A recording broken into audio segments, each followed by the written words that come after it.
Folks. Here we are again. This is the 2026 pre-draft ponderings video, and it's a little early this year. I usually do these in like March or April or what have you, but folks, there are a couple of things that need to be addressed, and there's some air that needs to be cleared like right now-ish. And while I'm doing that, I might as well go ahead and do pre-draft ponderings while the fucking season is still fresh in my head. So, folks, I know that this here is cherry Sprite, by the way. There's no caffeine in this. I just had some caffeine. I just had a fucking monster, so like, I don't want my heart blowing up, beating out of my chest, shit like that. So let's just have a fucking cherry Sprite. Folks, Jalen Hurts, you probably knew this already, but Jalen Hurts was doing Sprite commercials. So I figure I might as well pick up his drink. Yeah, shut up.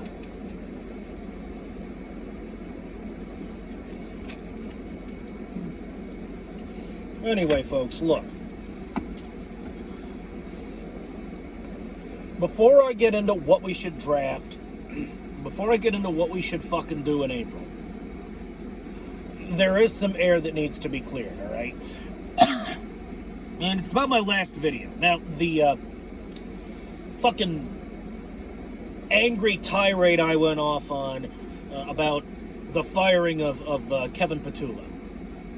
Now, folks, I know that a lot of people who watched that video were obviously a little upset, a little angry at the things I had to say, and, you know, they made their opinions known, and, you know, there were a couple of people who completely disagreed with me, and they went into this big, long wall of text as to why. Now, folks, I'm going to leave those comments up, all right? Because, like, disagreeing with me is one thing. Nobody's attacked me personally over this goddamn thing. But obviously people have opinions, and they want to express them, and I want to and I went ahead and offered some rebuttals. And one of the rebuttals I offered was, I mean, I can't really place much store by what you say, considering the vast majority of Eagles fans, quote unquote, are, you know, always have an excuse to complain. You know, even if we have a perfect season and go on to win the Super Bowl, and if we like blow them all out, it's like 100-0, and we win the Super Bowl 100-0. You know, you guys will complain and this and that, and that's true. But folks, the main thing I harped on, I couldn't notice, the main thing I harped on was the amount of data. It was year one. And folks, the whole reason I made that video was because I was taken aback at this guy's firing, because I know. We're in a Super Bowl window, and I don't want another 7 years of hell any more than the next guy. Okay, that makes sense. But a lot of people want instant gratification, and they want to win the Super Bowl 2-3 years in a row, which is fine. I want that too. But see, I'm not at a point, excuse me.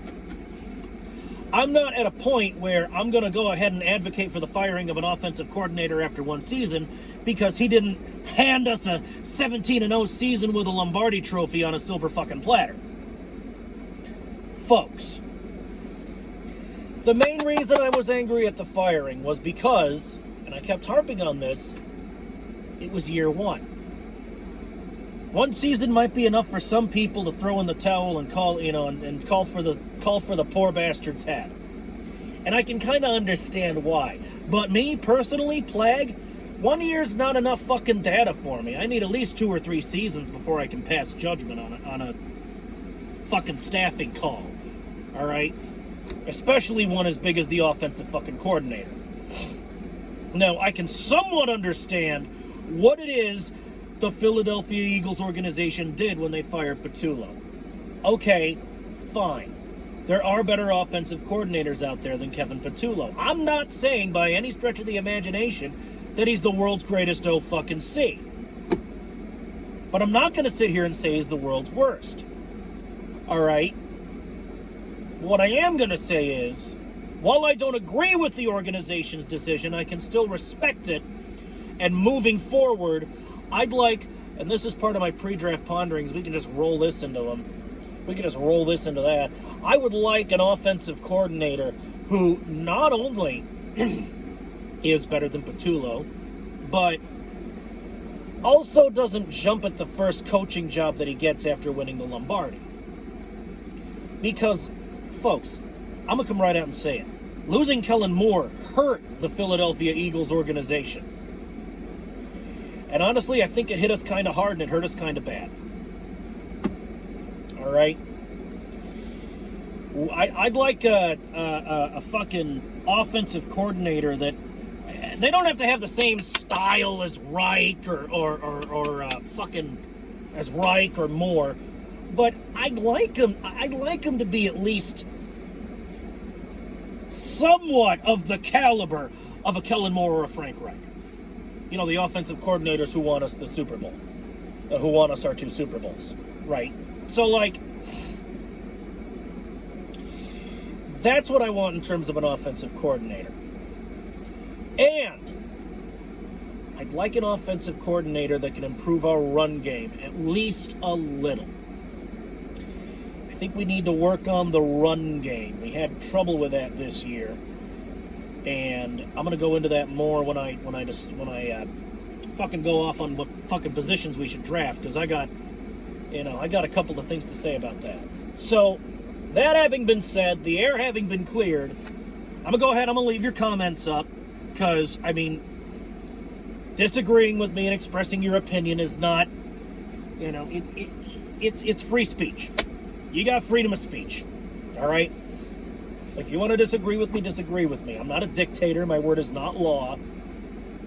But I just thought, it had to be said, folks. It had to be said. Now it's time to get funky, all right? Now it's time to get funky. Give me a sip of my swill, and we can go ahead and talk about what I would like to see in the draft and the hiring of a new offensive coordinator.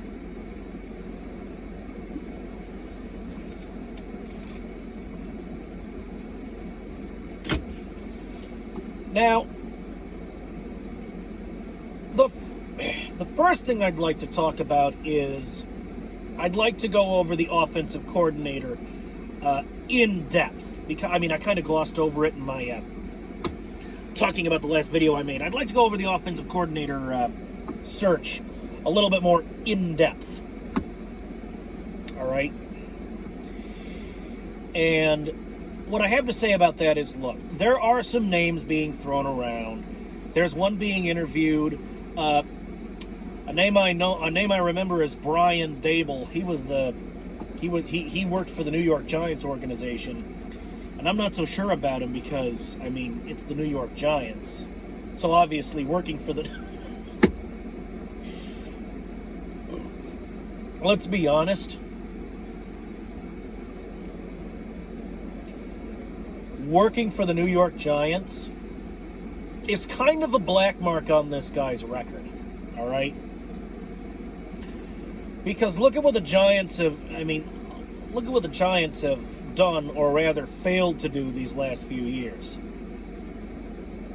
All right?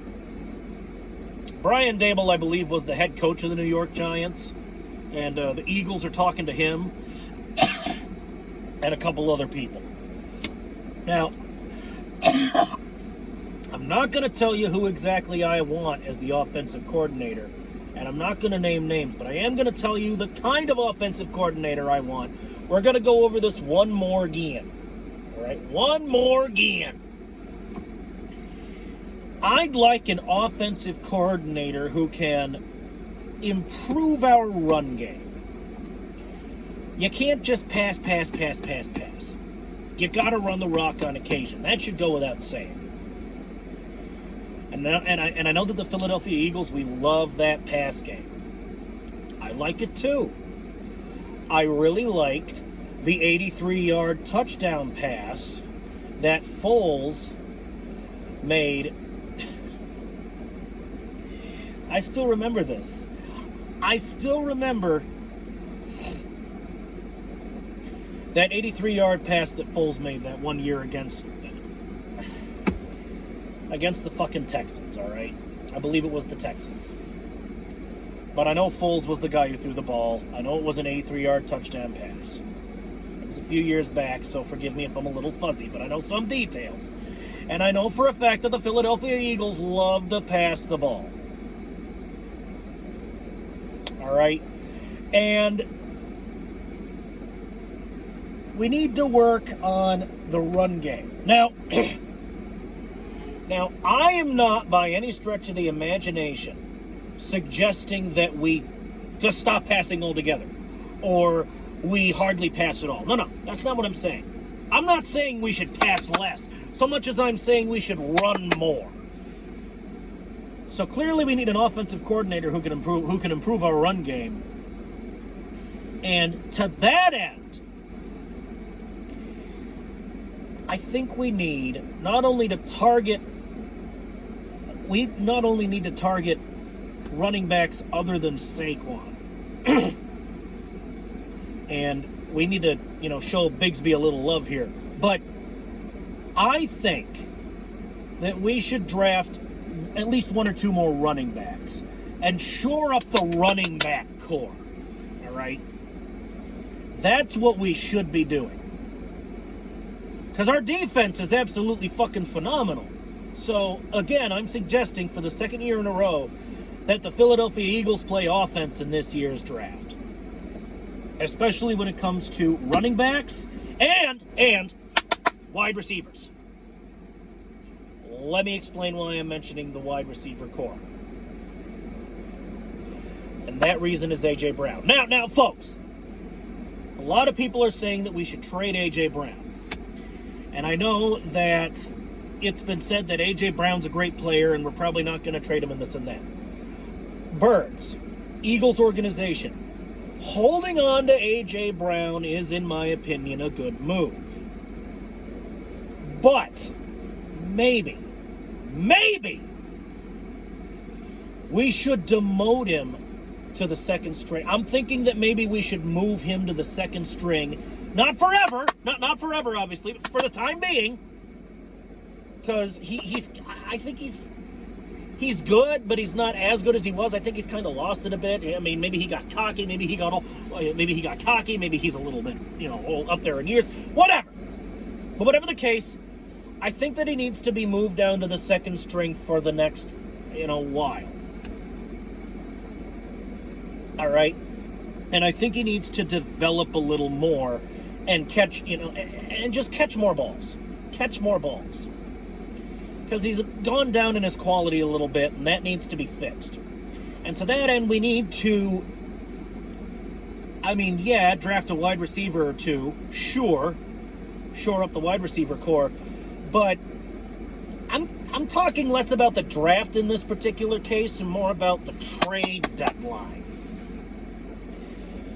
What we need to do is we need to acquire, not only draft a new wide receiver or two to get some fresh blood, onto the wide receiver core, but we also, in my opinion, need to acquire a veteran wide receiver. Now, I know about salary cap and we can only spend so much money in this and that. But if we can get away with it, I would like for the Philadelphia Eagles to acquire a veteran wide receiver, so that this veteran wide receiver can help to develop Brown, can help to coach A.J. Brown, and give him back a little bit, at least a little bit of what he's lost. Because I think A.J. Brown, he's lost his way a bit, and he needs to be reminded of how to be the great wide receiver he used to be. I think we need to work on giving him his groove back. I don't think he needs to be removed from the team entirely. I think he needs to be put in a place where he can develop, like maybe the second string. He can be a backup for a while. And let this veteran wide receiver get out onto the gridiron and show him how it is, how the fuck it's done. You know what I mean? And those are pretty much my thoughts for the 2026 draft. Now, for my next subject matter, for my next pondering, I came across an article by Bleeding Green Nation about Jalen Hurts, about how he's kind of being, I hate to make this comparison here, because I like Jalen Hurts. He's my quarterback. He's my guy. But they're saying he's behaving like Aaron Rodgers. He's being a perfectionist, and he's being, a little ornery, and he's comparing himself to Michael Jordan. All right? Look, Jalen Hurts, if you're watching this, because maybe you are, I don't know, I'm not going to have delusions of grandeur and say that you are. Maybe you're not, but maybe you are. If you're watching this, Jalen, I get it. You're a Super Bowl winning, Super Bowl MVP quarterback now. You just won a Super Bowl. You enjoyed yourself a nice cigar and the fucking, I saw that picture of you with the Lombardi trophy, enjoying that stogie and enjoying that fucking Churchill stogie in the hallway. I get it. It feels fucking amazing. What I felt when we won the Super Bowl probably pales in comparison to what you felt when you took your revenge on the goddamn Chiefs for the last Super Bowl you were at, and the one that you lost, and the one that we lost. But what I'm gonna say is this: do not get cocky. Do not let this get to your head. All right? Don't start thinking that you're suddenly the GOAT because you won one Lombardi. It takes more than that to be considered the GOAT. Now, I'm not saying you're a bad player, Jalen. You're the best quarterback. You're the best quarterback I've seen in a long fucking while. So you're a damn good quarterback, Jalen. But what I'm saying is, don't let it get to your head, man. There's no excuse for being an asshole. So don't be an asshole. Don't be a prima donna bitch like Aaron Rodgers. All right? I mean, you want to be great, and that's great. And you want to push your guys and to be the best they can be, right? That's great. But Jalen, there's no need to be a perfectionist, all right? There's no need for, Jalen Hurts folks to be a perfectionist. Because the way I see it, and this is something I always say to myself and others, folks, perfection is unattainable. Perfection is for God, all right? We are not God. We are not perfect. Perfection in this world is unattainable. So my solution is to strive for excellence instead. You can't have perfect, so try for excellent. Try for great. Strive for greatness, strive for excellence. And what I'm saying to Jalen Hurts is, don't push your guys to be absolutely perfect and perfectionists and this and that. And don't push your guys. Inspire your guys, right? Inspire loyalty and unity in the locker room. Inspire greatness. Inspire and strive for greatness and excellence. That's my message to Jalen Hurts after reading that article. I'm not going to go so far as to call him an asshole. But I am going to go so far as to say it's kind of getting to his head a bit. He needs to, he needs to check himself and realize, wait a minute, this is just one Super Bowl. It's not like I've won 7 of them. It's not like I'm like Tom Brady and have won 5 of them. Despite the fact that Tom Brady in all likelihood cheated, and Jalen Hurts, he's, at least he's not falling into that trap. But folks, those are my pre-draft ponderings. I'm gonna go ahead and summarize them real quick. Bit of a TLDR, folks. What I want to see out of this draft, what I want to see out of this draft is a head coach who can focus a bit more on the running game. Excuse me. Did I say head coach? I did not mean to say head coach. I know what people are saying about Nick Sirianni, but I don't think Nick Sirianni needs to be fired just yet. Although I will be eyeballing this man, and I will be watching. But I don't think I'm not going to call for his head just yet. All right? But I'll be watching. So let me start again. Basically, in summary, TLDR, we need an offensive coordinator who can focus a bit more on the running game. We need to draft a couple of running backs, shore up the running back core. And we need to not only draft 1 or 2 wide receivers, but we need to bring in a veteran wide receiver, trade for a veteran wide receiver to coach Brown who I believe should be put in the second string for now, not forever, but for the time being, so that he can be coached and he can develop and he can kind of get his groove back and reacquire a little bit of what he lost. All right? Those are my pre-draft ponderings for 2026. And with that having been said, with this rant having gone on for 20 fucking minutes,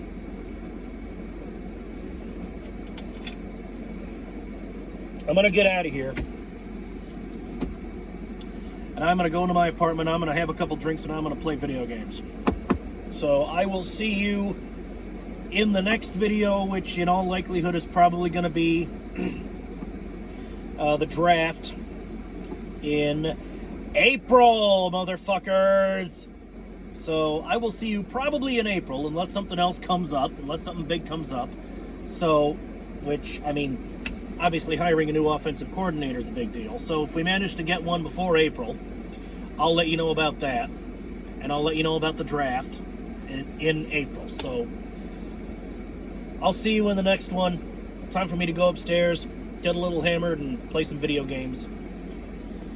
And that is all I have to say about that.